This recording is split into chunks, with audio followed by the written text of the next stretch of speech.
Bien, vamos a aplicar todo lo que hemos visto, que todo lo que hemos visto está relacionado, como habéis visto, con el primer principio de la termodinámica.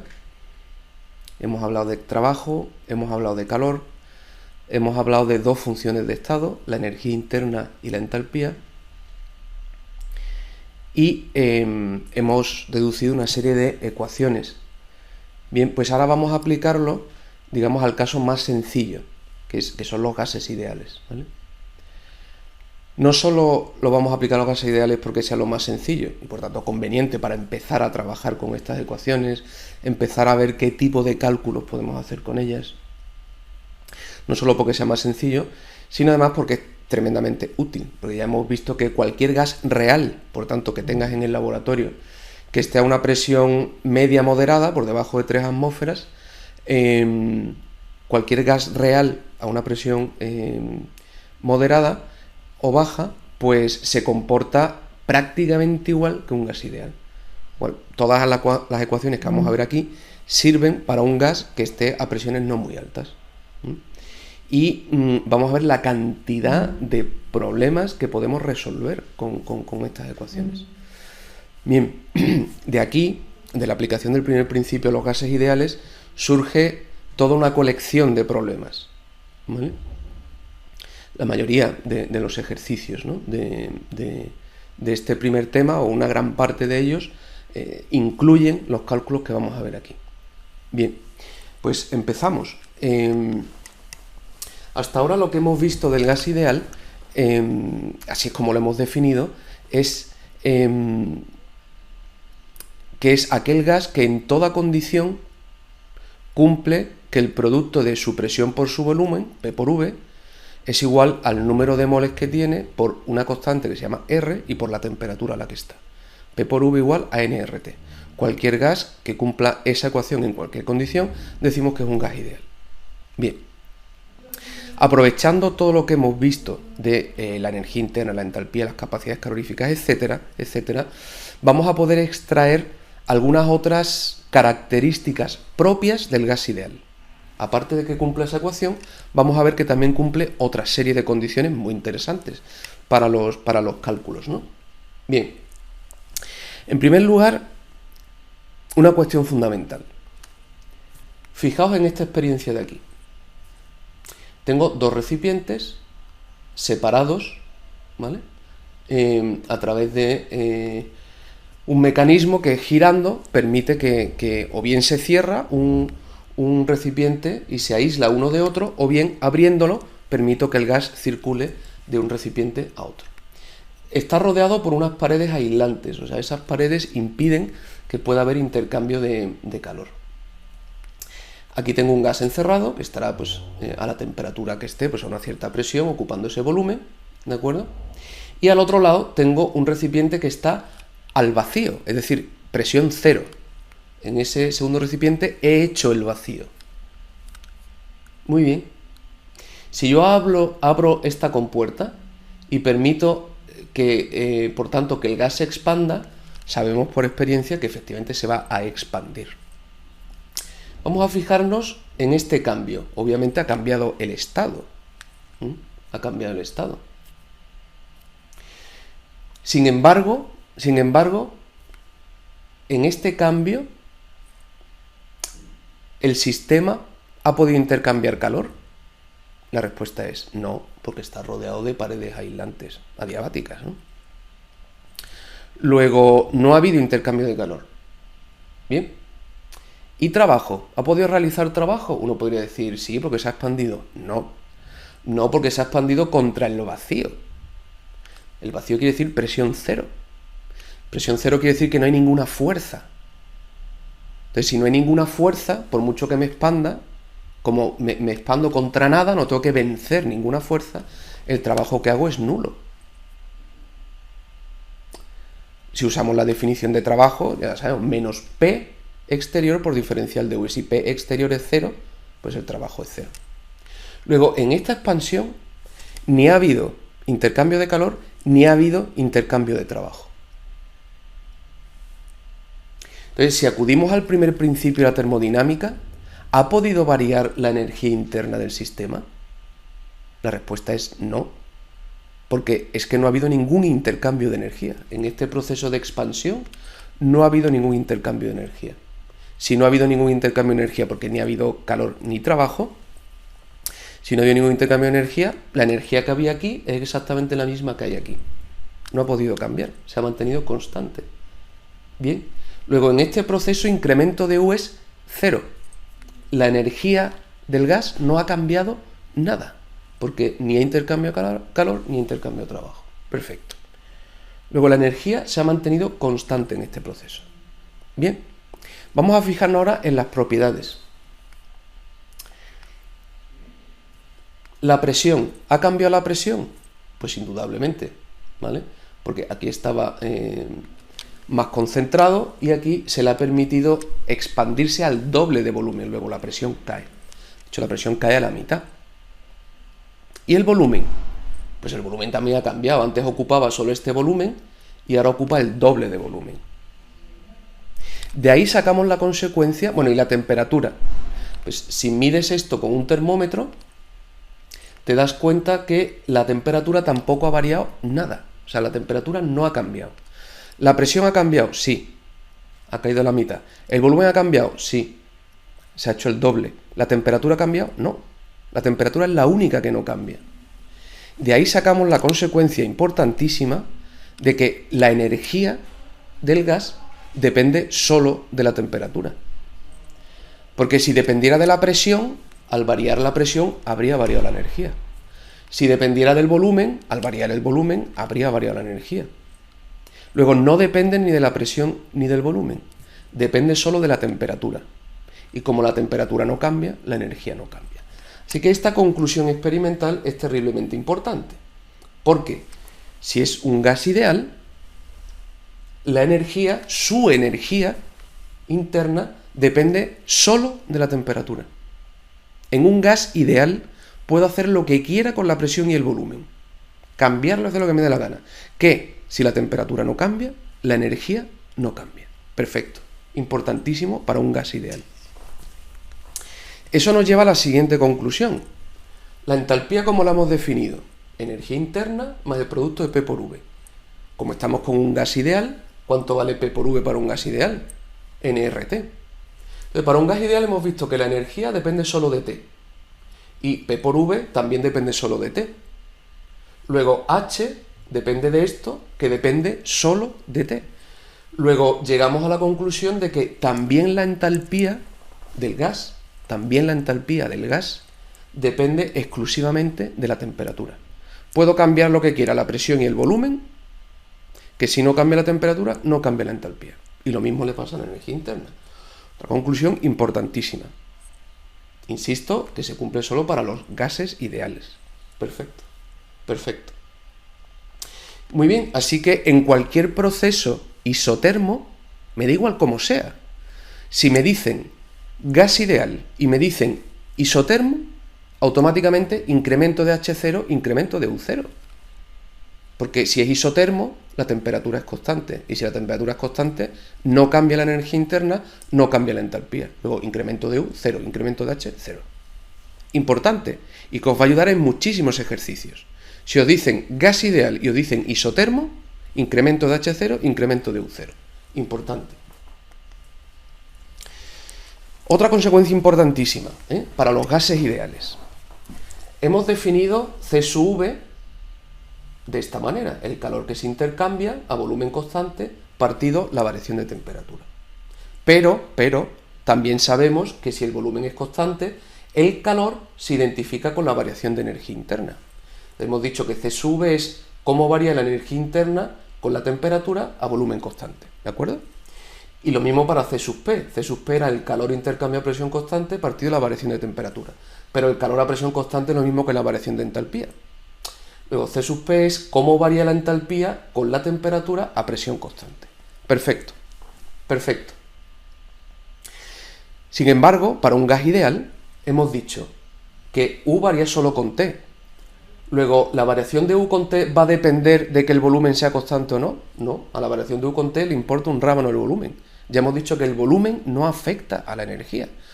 Luego la variación de U con la temperatura será igual tanto si es a volumen constante como si no. Lo mismo cabe decir de la entalpía. Como solo depende de T, su variación con T será independiente de que la presión sea constante o no. Es que la presión sencillamente no le afecta. Lo cual, para un gas ideal, podemos quitar la restricción de V y P constante.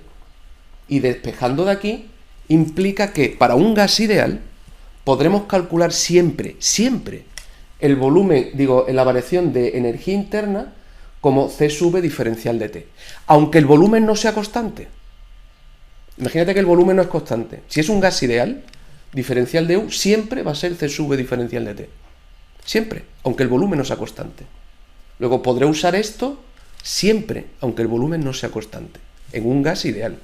Y de la misma manera, diferencial de H siempre va a ser C sub P diferencial de T, aunque la presión no sea constante. Así que siempre vamos a poder utilizar en los gases ideales, siempre vamos a poder calcular la variación de U y la variación de H a partir de los calores específicos. Siempre. Importantísimo para un gas ideal. Siempre que sea un gas, vamos a poder calcular siempre, aunque el volumen no sea constante, diferencial de U a partir de C sub V y diferencial de H a partir de C sub P. Importantísimo. Muy bien. Damos un paso más para simplificar las cosas. Fijaos, esta línea representa cómo varía C sub V para el hidrógeno. Es un gas, ¿no? Entonces, estas son las temperaturas en Kelvin. A temperaturas muy frías, pues tiene un C sub V de 3 medios de R. Y a partir de una cierta temperatura empieza a subir C sub V cuando estamos ya a temperatura ambiente y hasta cerca de 1000 Kelvin, o sea, un rango amplísimo de temperaturas, el valor que tiene C sub V es constante e igual a 5 medios de R. ¿De acuerdo? Constante igual a 5 medios de R. C sub V. Luego, fijaos que cerca de la temperatura ambiente y en las proximidades hacia arriba, puedo suponer perfectamente que C sub V es constante, porque es que de hecho se manifiesta así, la variación es minúscula. Entonces, si C sub V es constante, y lo mismo le pasa a C sub P, si C sub V es constante, hemos dicho que podemos calcularla a partir de aquí, ¿vale? Diferencial de U es C sub V diferencial de T. Para calcular el incremento de U habría que integrar. Entonces, al integrar, si integro diferencial de U me queda incremento de U. Y al integrar C sub V diferencial de T, entre el estado inicial, que está a una temperatura T1, y el estado final, que está a una temperatura T2, pues como C sub V se comporta constante, lo puedo sacar de la integral. Y la integral de diferencial de T es incremento de T, es decir, T2 menos T1. Así que fijaos, esa suposición de que C sub V es constante, que a temperaturas cercanas al ambiente y superiores hasta bastante alta temperatura es cierto, pues siempre voy a poder calcular a cualquier proceso, aunque el volumen no sea constante, si es un gas ideal, aunque el volumen no sea constante, para cualquier proceso voy a poder calcular cómo varía incremento de U, simplemente C sub incremento de T, lo que valga C sub V por T sub 2 menos T sub 1. O si me dan el calor específico, que me lo dan por gramos, pues multiplico el C sub V por el número de gramos que tenga de gas y por incremento de T, T sub 2 menos T sub 1. Así de fácil puedo calcular la variación de energía interna en cualquier proceso de un gas ideal, ¿vale? Bien, y lo mismo aplica incremento de H con C sub P. Si hemos dicho que diferencial de H siempre, aunque la presión no sea constante, va a ser C sub P diferencial de T para un gas ideal, pues al integrar aquí me quedará incremento de H, y al integrar esto, como C sub P también se mantiene constante en ese rango, pues sale de la integral y esto me queda incremento de T. Así que igual de sencillo, solo que para incremento de U uso C sub V y para incremento de H uso C sub P. Son aplicables siempre, aunque ni el volumen ni la presión sean constantes. Siempre, siempre, siempre. Para un gas ideal, Bien, esto nos va a facilitar tremendamente la vida, obviamente. Perfecto, muy bien. Bueno, pues además se cumple, para un gas ideal, se cumple que la diferencia entre C sub P y C sub V es siempre constante, ¿vale? Siempre constante. La diferencia entre C sub P y C sub V es siempre constante. Igual a R, ¿vale? Claro, esa relación nos va a permitir que si conozco C sub P pueda calcular C sub V. Y si conozco C sub V pueda calcular C sub P. Porque la diferencia entre ellas siempre vale R, la constante de los gases. Vamos a demostrarlo. Partimos de la definición de entalpía. Entalpía es energía interna más el producto P por V. Para un gas ideal, P por V es nRT. Perfecto. A continuación, esta expresión que nos ha quedado aquí, la derivamos respecto a t. Luego me quedaría diferencial de h partido diferencial de t, diferencial de u partido diferencial de t, ¿vale? Y la derivada de esto con respecto a t, nrx, la derivada con respecto a x es nr. Pues nrt derivada con respecto a t es nr. ¿De acuerdo? Perfecto. Lo que he hecho es derivar respecto a t. Derivar respecto a t. Cómo varíe h con respecto a t, cómo varíe u con respecto a t, y la derivada de esto con respecto a t es sencillamente nr. Muy bien, muy bien. Bien, fijaos que aquí me ha quedado la variación de h con respecto a t. Para un gas ideal hemos dicho que la variación de h con respecto a t es justamente C sub P. Y la variación de u con respecto a t es justamente C sub V. Luego la variación de h con respecto a t es C sub P, la variación de u con respecto a t es C sub V. Si ahora esta expresión a derecha e izquierda la divido por n, el número de moles, no se altera el resultado, estoy dividiendo por el mismo número a derecha e izquierda. Cuando divido izquierda con respecto a n me queda C sub P partido por n. Y a la derecha me queda C sub V partido por n y nr partido por n. N y n se me va y me queda sencillamente R, la constante de los gases. Ahora bien, la capacidad calorífica partido por el número de moles me queda el calor molar. Y la capacidad calorífica a partir del número de moles me queda el calor molar a volumen constante. O sea, C sub P molar, C sub V molar. Más R. Claro, despejando de aquí, ¿qué me queda? Fijaos, el calor molar a presión constante menos el calor molar a volumen constante de un gas es siempre igual a R. Es constante, porque esto es una constante. Interesantísimo. Porque si me dan este valor, como conozco R, puedo sacar C sub V. Y si me dan C sub V, con R, saco C sub P. O sea que en un gas ideal no hace falta que me den C sub P y C sub V. Me basta que me den C sub P y de ahí yo puedo sacar C sub V, o que me den C sub V y de ahí puedo sacar C sub P. Interesante. En un gas ideal. En un gas ideal. Muy bien. Eso es lo que dice ahí. Perfecto. Bien, si nos salimos un poquito de la termodinámica y aceptamos la teoría cinética de los gases, aplicando un principio que se llama de equipartición de energía, se puede calcular cuál debería ser C sub V, el valor de C sub V molar, cuál debería ser C sub V para un gas ideal. ¿Vale? Bien, se puede calcular, o sea, solo haciendo números. Y efectivamente se puede demostrar que si el gas es monoatómico, por ejemplo, helio, ¿vale? El helio gas está compuesto por átomos de helio, ¿vale? O si el gas está compuesto de moléculas diatómicas, por ejemplo, H2, hidrógeno, ¿no? Nitrógeno gaseoso es N2, oxígeno gaseoso es O2. El oxígeno gaseoso no está compuesto por átomos de oxígeno, sino por moléculas de oxígeno, moléculas diatómicas. Bien. Bueno, pues si el gas es monoatómico, está compuesto solo de átomos individuales, por ejemplo, el helio, se puede demostrar que C sub V molar de un gas ideal es 3 medios de R. Y la experiencia, cuando yo lo mido, efectivamente coincide. O sea que la teoría cinética de los gases, aplicando la equipartición de la energía, en ciertos casos funciona. ¿De acuerdo? Si sé C sub V, puedo sacar C sub P, ¿no? Fijaos. Claro, C sub V pasará para allá sumando. Luego C sub P, ¿qué será?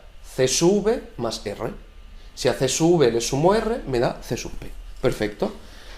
Pues si a 3 medios de R le sumo R, que R es lo mismo que 2 medios, ¿no? 2 medios es 1. Luego si a 3 medios le sumo 2 medios, ¿qué me queda? 5 medios. Efectivamente, C sub P es 5 medios de R. Bien, y para el gas diatómico, C sub V vale siempre 5 medios de R. Pues C sub P será 5 medios más 1, es decir, 5 medios más 2 medios. 5 medios más 2 medios es 7 medios de R. Estos valores los tenéis que tener siempre a mano y siempre en la cabeza, es decir, y además es fácil de recordar, ¿no? La molécula diatómica es 2,5, ¿vale? O sea, esto es 1,5, 2,5. Le sumo 1, ¿no? A 1,5 le sumo 1, me queda 2,5. ¿Y esto qué es? 2,5 le sumo 1 y me queda 3,5. R. Bien, estos valores los tenéis que saber, ¿vale? Porque lo vais a usar muchísimo. Y siempre son los mismos para un gas monoatómico o un gas diatómico. Experimentalmente, si estamos a temperatura cerca del ambiente, y a temperaturas superiores en un rango muy amplio, efectivamente se cumple. Un gas monoatómico, su C sub V efectivamente es 3 medios de R, 1,5 R. Y un gas diatómico en ese margen de temperatura, efectivamente 5 medios de R. ¿De acuerdo? ¿Esto qué quiere decir? Que siempre de antemano, cuando hagamos un ejercicio que incluya gases, y se puedan considerar gases ideales porque sus presiones no sean muy altas, no me tienen que dar C sub P y C sub V. Si el gas monoatómico, C sub V es 3 medios de R, y C sub P es 1 más. Y si el gas diatómico, C sub V vale 5 medios de R, y C sub P es 1 más. O sea que los valores de C sub P y C sub V ya los sé de entrada, no me los tienen que decir. Entonces, si hay un ejercicio de gas que puedo suponer ideal, y estamos en este rango de temperaturas, y no te dan ni C sub P ni C sub V, no vale levantar la mano y decir, oiga, pero ¿cuánto vale C sub P? ¿Cuánto vale C sub V? ¿Es un gas ideal? Sí. ¿Está en este rango de temperatura? Sí. Pues entonces sabes cuánto vale C sub P y C sub V. Lo tienes que saber. 5 medios de R, 3 medios de R. Eso es C sub V. Y le sumo 1 y me da C sub P. ¿De acuerdo? Perfecto. Muy bien. Bueno, pues esas son características muy importantes que cumplen los gases ideales, ¿vale? En general. Perfecto, ahora vamos a aplicar esto dentro de los gases ideales, seguimos con los gases ideales, pero ahora lo vamos a aplicar a un proceso particular, que es cuando un gas sufre un proceso adiabático, es decir, sin intercambio de calor. Ya hemos estudiado en los gases ideales cómo es la relación de P y V cuando estamos en un proceso isotermo. De hecho, la gráfica, ¿no?, de P frente a V en un proceso isotermo le llamamos isoterma y es una curva que ya hemos empleado. Bien, pues en un proceso adiabático también existe una relación de PV que es constante. En la isoterma es P por V constante, esa es la ley de Boyle. Una isoterma, temperatura constante, P por V se mantiene constante. Puedo cambiar P, pero ya V me viene dada. P por V se mantiene constante. Muy bien. Pues vamos a deducir una fórmula muy parecida, pero que cambia, obviamente, que se cumple para un proceso adiabático. Es decir, cuando no hay intercambio de calor. Bien, empezamos definiendo un factor que le asignamos la letra griega gamma, ¿vale? Y que es el cociente de C sub P partido C sub V. Fijaos que sería igual si en vez de ser la capacidad calorífica fuera el calor específico, porque C sub P, ¿qué es? El calor específico partido por M. Y C sub V, ¿qué es? El calor específico partido por M. Luego, como me queda M, arriba y abajo se me van y me quedaría el cociente de calores específicos. Ya sean calor específico, que es por gramo, o calor molar, que es por mol. Luego, da igual si en vez de C sub P mayúscula uso C sub P minúscula o uso calor molar. Se sigue cumpliendo y da siempre gamma. El cociente, C sub P, C sub V, me va a dar siempre gamma, ese factor que llamo gamma. Al mismo tiempo sé que siempre va a valer más de 1, porque sabemos que C sub P siempre es mayor que C sub V. Luego, como C sub P siempre es mayor que C sub V, esto me va a quedar un número mayor que 1. Así que gamma sé que siempre va a valer más de 1. Muy bien. Perfecto. Bueno, pues vamos a deducir cuál es esa relación. Bien, gamma es C sub P partido C sub V. Ahora bien, C sub P, lo hemos dicho antes, es C sub V más NR, ¿vale? Bien, porque C sub P, capacidad calorífica, C sub P, C mayúscula, menos C sub V mayúscula, era igual a NR.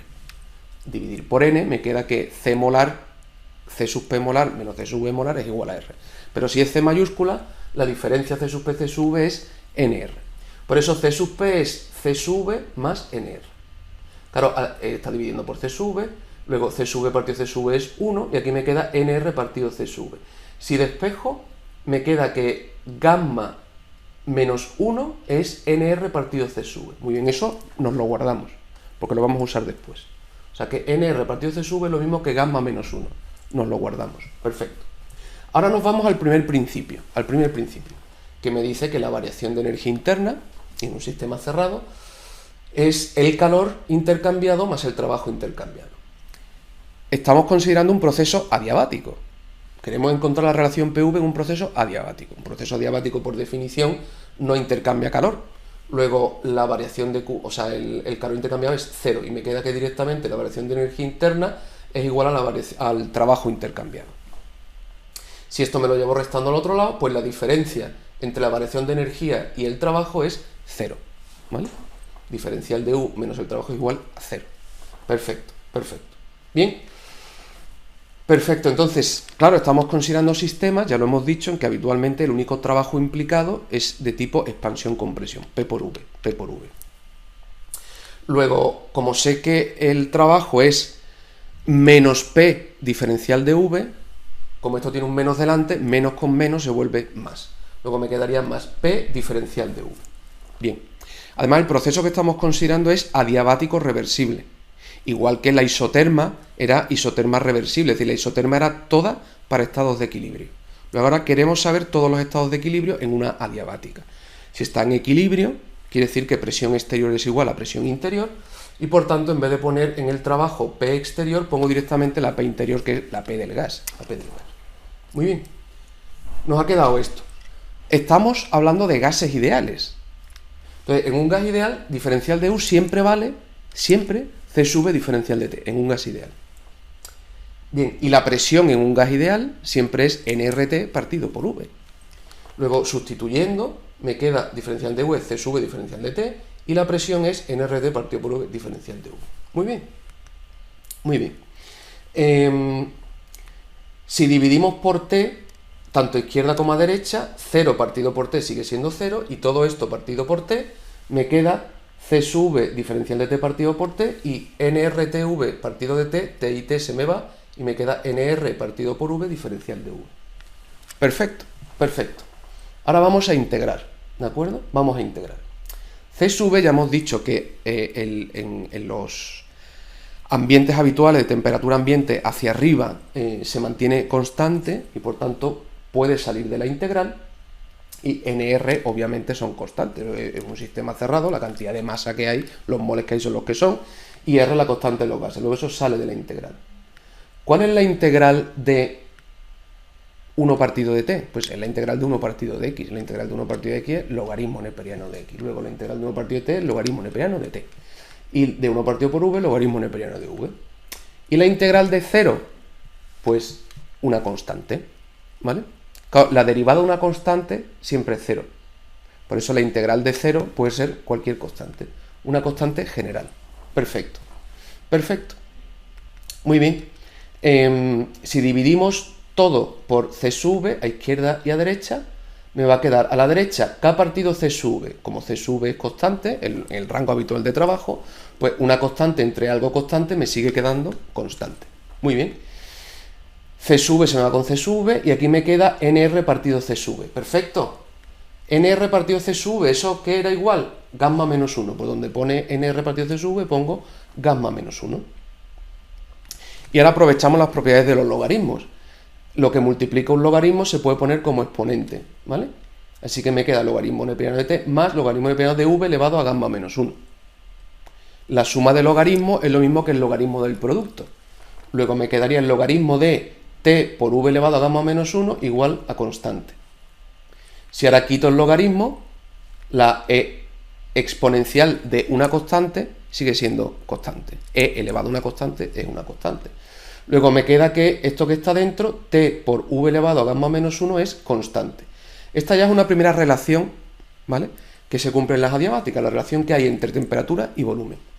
Pero nosotros ya hemos dicho que habitualmente estamos más interesados, aunque esta también es importante, más interesados en la relación de PV.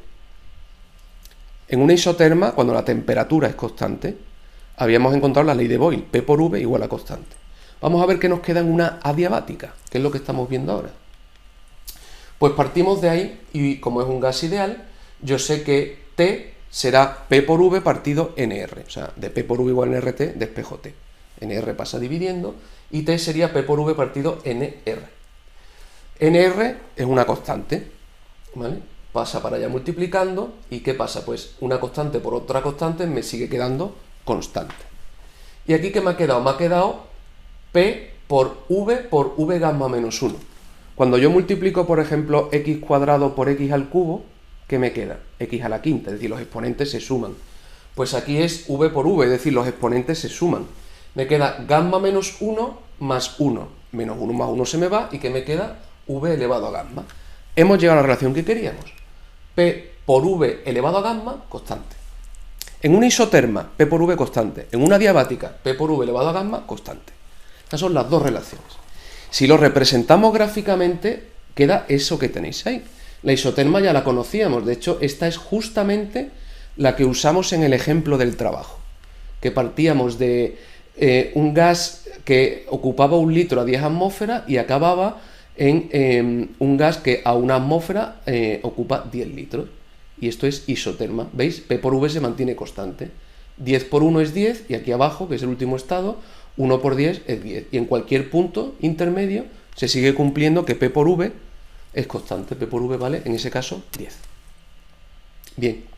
En cambio, si represento una adiabática, es esta línea de puntos que tenéis aquí, ves que también es una curva, pero que tiene una pendiente mucho mayor. Es decir, que cae mucho más rápido con el volumen. Conforme va aumentando el volumen, aquí la presión va cayendo, pero cae más lentamente que en una diabática. En una diabática, conforme aumenta el volumen, la presión cae rapidísimamente. Muy rápido. Entonces, a lo largo de toda esta curva se cumple que P por el volumen elevado a gamma vale siempre lo mismo. ¿De acuerdo? O sea que en este punto P por V elevado a gamma es igual aquí que P por V elevado a gamma en ese punto. Es una constante. Bien. ¿Por qué cae más rápido con el volumen? Porque mientras que aquí V está elevado a 1, aquí V está elevado a gamma, que es un número, gamma ya lo hemos dicho, un número mayor que 1. Luego, V está elevado a un número mayor que 1. Cuando V pasa dividiendo al otro lado, V crece mucho más rápido, está elevado a gamma, con lo cual algo partido entre algo que crece muy rápido se va haciendo enseguida muy pequeño. Eso cae enseguida, cae enseguida.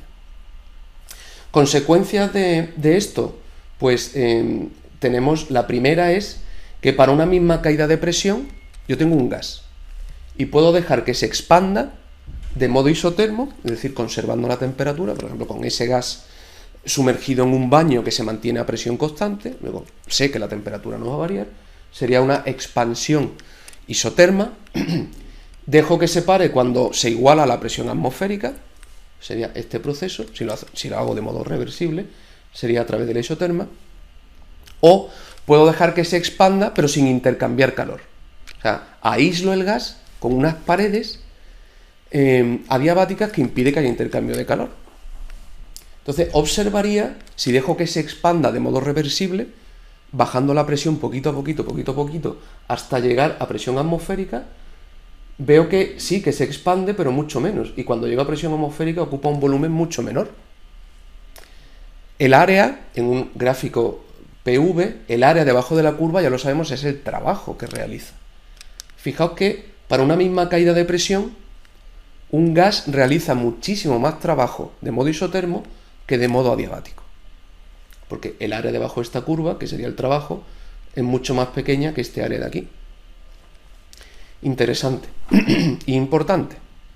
¿Vale? Bien. ¿A qué se debe esa diferencia? Pues fijaos, en un gas ideal se cumple siempre que P por V igual a RT. Esa es la ecuación de los gases ideales, eso se cumple siempre.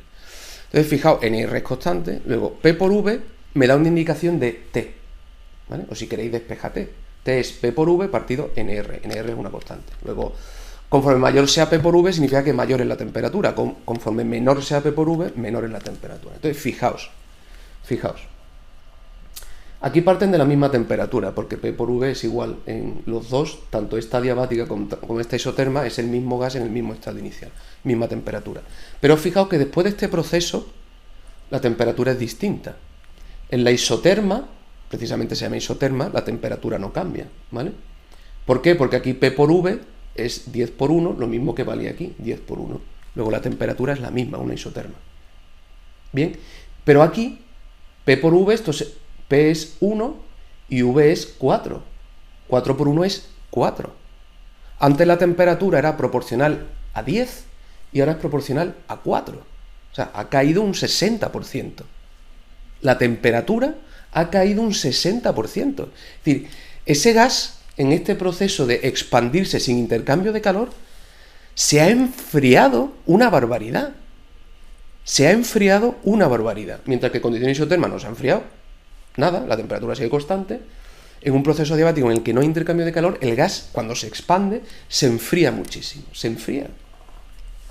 Claro, daos cuenta que en el proceso adiabático, no hay intercambio de calor. No hay intercambio de calor. Bien. Pero el gas se expande. Y al expandirse realiza trabajo. Porque está peleando contra una presión exterior. Luego, realiza trabajo. Así que el sistema está realizando trabajo. Al realizar trabajo pierde energía. Luego, cuando se expande adiabáticamente, como el único intercambio de energía es que el sistema pierde energía en forma de trabajo, la energía interna cae. Es decir, el sistema realiza esa expansión a costa de su propia energía. Como la energía interna de un gas, ya lo hemos visto, depende solo de la temperatura, pues si cae la energía interna, cae la temperatura, ya hemos visto, se enfría. ¿Por qué se enfría? Porque es que para expandirse está gastando su propia energía. Muy bien. Mientras que en un proceso isotermo, aparte del trabajo hay intercambios de calor. De hecho, en un proceso isotermo, ya lo hemos dicho, en un gas ideal la energía interna solo depende de T. En un proceso isotermo T no cambia. Si T no cambia, U no cambia. Luego, si U no cambia, incremento de U es 0 en un proceso isotermo. Luego, en un proceso isotermo de un gas ideal, incremento de U es 0.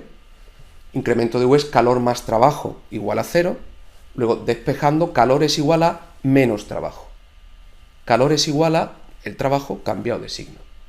Dicho de otra manera, en un proceso isotermo, todo el calor que recibe el sistema, que es un calor positivo, es el que se pierde en realizar trabajo. ¿De acuerdo? Por lo tanto, al sistema no le cuesta nada expandirse, a su energía, porque está realizando trabajo a expensas del calor que le está entrando. Entra calor y sale trabajo, entra calor y sale trabajo. La energía del sistema queda inalterada. Todo lo que gana por calor lo pierde por trabajo. Eso es un proceso isotermo.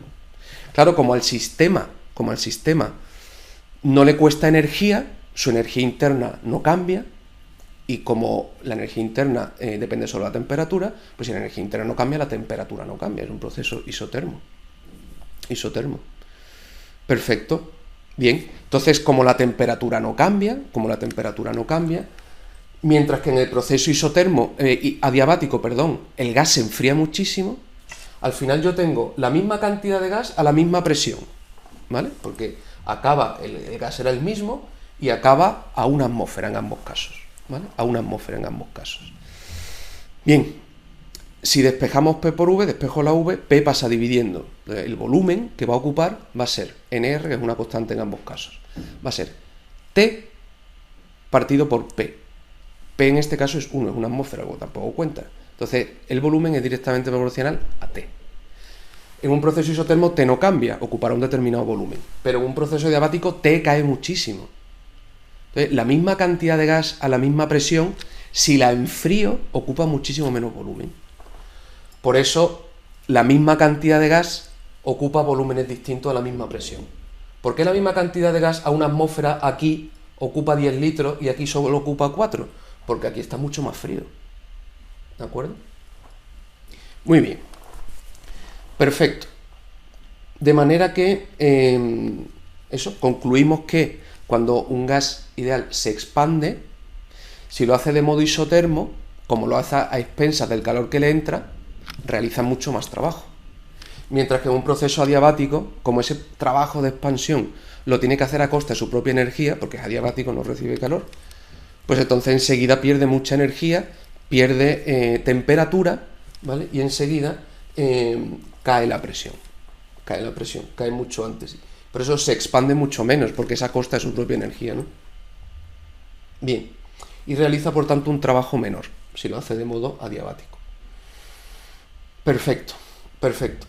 Bien, y conviene recordar, porque si ahora hacemos la compresión, o sea, hacemos a la inversa, en un proceso isotermo la temperatura no cambia. Es un gas ideal, la energía solo depende de la temperatura, y como la temperatura no cambia, la energía no cambia, ¿vale? De manera que toda la energía que yo le doy en el proceso de compresión, si es isotermo, que le doy en forma de trabajo, el sistema la pierde en forma de calor, con lo cual su energía no se ve alterada. Todo lo que entra en forma de trabajo sale en forma de calor. Incremento de U, 0, proceso isotermo. Mientras que un proceso adiabático, si yo lo comprimo, como el sistema no puede perder calor porque es adiabático, pues toda la energía que yo le meto en forma de trabajo se la queda. ¿Qué quiere decir que se la queda? Que su energía interna sube muchísimo. Sube lo mismo que el trabajo que realizo. Y si realizo un trabajo importante, la energía interna sube considerablemente. Como la energía depende solo de la temperatura, si la energía sube considerablemente, la temperatura también. ¿Qué quiere decir? Que cuando comprimo un gas, hago trabajo sobre un gas de modo adiabático, sin que pueda intercambiar calor, su temperatura sube una barbaridad. Una barbaridad. Igual que perdía una barbaridad de temperatura al expandirse de modo adiabático. Bien, y esta conclusión es importante, ¿vale?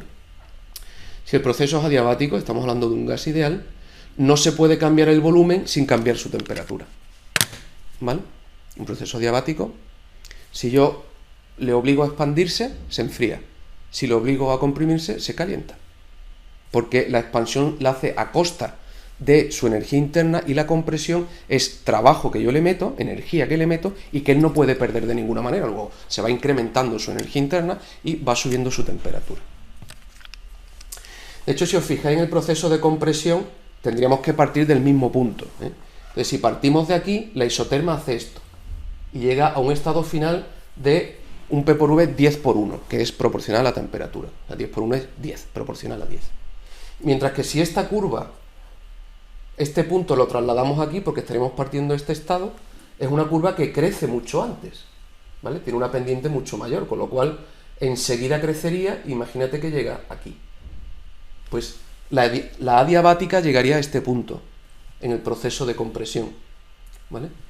Sería, si parten del mismo punto, es trasladar esta curva aquí, subiría mucho antes. Claro, el P por V final sería mucho más grande que este 10 por 1 es 10, pero aquí sería, yo sé, 10 por 7, 70, ¿no? Entonces, como la temperatura es proporcional en un gas ideal a P por V, como este P por V sería más pequeño que este, quiere decir que esto está a menor temperatura que esta. Es decir, el gas se ha calentado respecto a la temperatura inicial. Bien, entonces eso conviene tenerlo en mente, ¿eh? Cuando en un proceso adiabático, o sea, que no hay intercambio de calor, el gas se expande, se enfría muchísimo. Y si se comprime, se calienta muchísimo. Esto se usa constantemente en los aparatos de aire acondicionado. Los aparatos de aire acondicionado enfrían expandiendo un gas. Porque insisto que se enfría muchísimo. Es decir, absorbe muchísimo calor. Bien. Perfecto. De manera que, primero lo expando de modo adiabático, de manera que no puede intercambiar calor, pero el gas se enfría, y ahora si ese gas frío lo pongo en contacto con algo, como está a muy baja temperatura, pues ese algo se va enfriando. Y enfrío la habitación. Enfrío la habitación. Al expandirlo de modo adiabático, el gas se enfría, y al poner en contacto el gas frío con lo que quiera, pues ahora sí que bajaría la temperatura de esa cosa que pongo en contacto con el gas frío. Así funcionan, ¿vale?, los aparatos de aire acondicionado. O a la inversa, los aparatos de aire caliente lo que hacen es comprimir adiabáticamente un gas. Si yo comprimo adiabáticamente un gas, ese gas se calienta, y si ese gas caliente lo pongo en contacto con algo, pues entonces ese algo se va a calentar. Perfecto, perfecto. Muy bien. Muy bien. Ejemplos de esto. Por ejemplo, los fumadores, no sé si habrá muchos o no, pero cuando tú rellenas un mechero con los botes estos de gas, ¿no?, que enchufas al gas y se va cargando, lo que hay dentro es butano, por ejemplo. Y si hay escapes, el butano sale líquido. Dentro no está líquido, ¿vale? Sale líquido y es un gas. Para que el butano se condense, su punto de evaporación está muy por debajo de 0 grados centígrados, ¿vale? Por eso es gas a temperatura ambiente, ¿eh? Muy por debajo. ¿Qué quiere decir? ¿Qué quiere decir? Que ese gas que estaba a temperatura ambiente, cuando estaba dentro, al expandirse de modo tan rápido, porque lo que haces es, cuando enganchas el bote de gas al mechero, se abre la compuerta y ese gas a presión, pues sale enseguida. Claro, sale tan rápido que no le da tiempo a intercambiar calor. Entonces, al salir tan rápido y no da tiempo a intercambiar calor, se expande de modo adiabático, es decir, a expensas de su propia energía interna.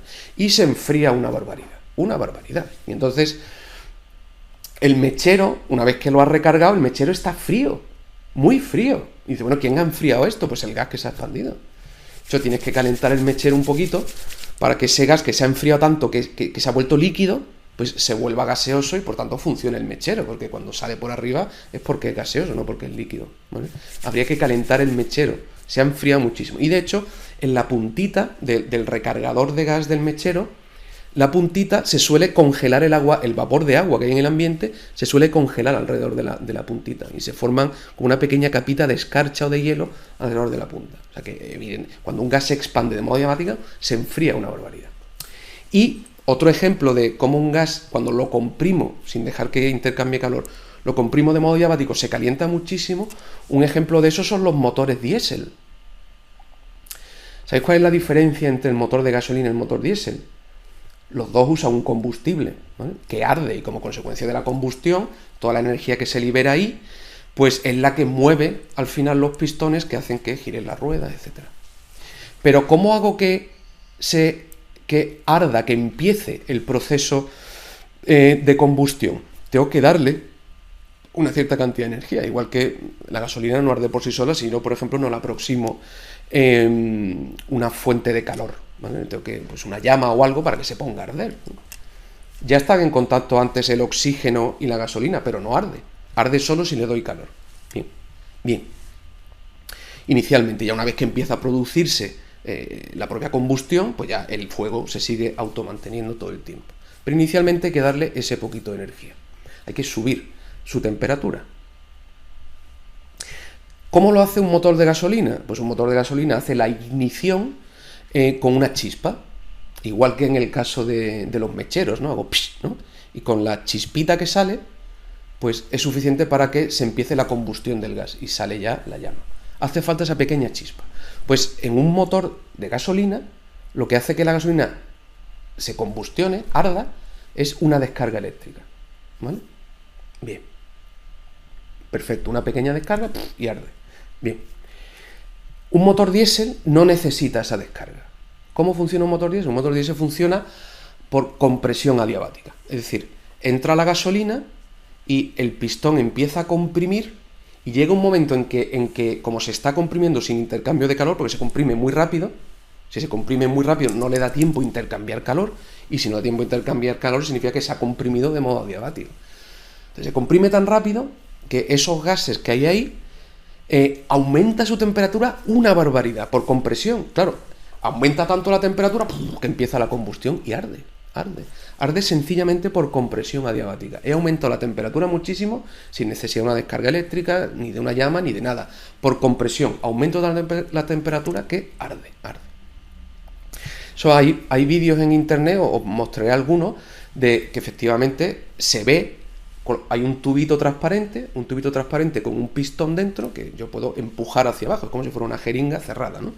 Y en la parte de abajo del tubito, dentro del tubo, coloco un poquito de algodón. Bien, pues si con el pistón de repente hago ¡pum! Y bajo repentinamente el aire que hay dentro de ese tubo, evidentemente lo estoy comprimiendo a una velocidad tan grande que no da tiempo a intercambiar calor, con lo cual es una compresión adiabática. Ese aire que está dentro del tubo se pone a tal alta temperatura que el algodón que está dentro arde. Es un modo muy claro de demostrar esto que estamos viendo. Os pasaré el vídeo, ¿no? Que dura nada, unos segundos, pero se ve enseguida, ¿no? Si hubiéramos estado de modo presencial, lo hubiera hecho en clase, porque yo tengo ese dispositivo instrumental y lo podríamos haber hecho la demostración en clase, pero como no es el caso, pues os pondré un link a un vídeo en internet. Bien, pues ya hemos visto el tema adiabático, ¿vale? Eso nos va a permitir, por ejemplo, resolver este ejercicio. Es un ejercicio de ejemplo donde se compara el comportamiento isotermo y el comportamiento adiabático.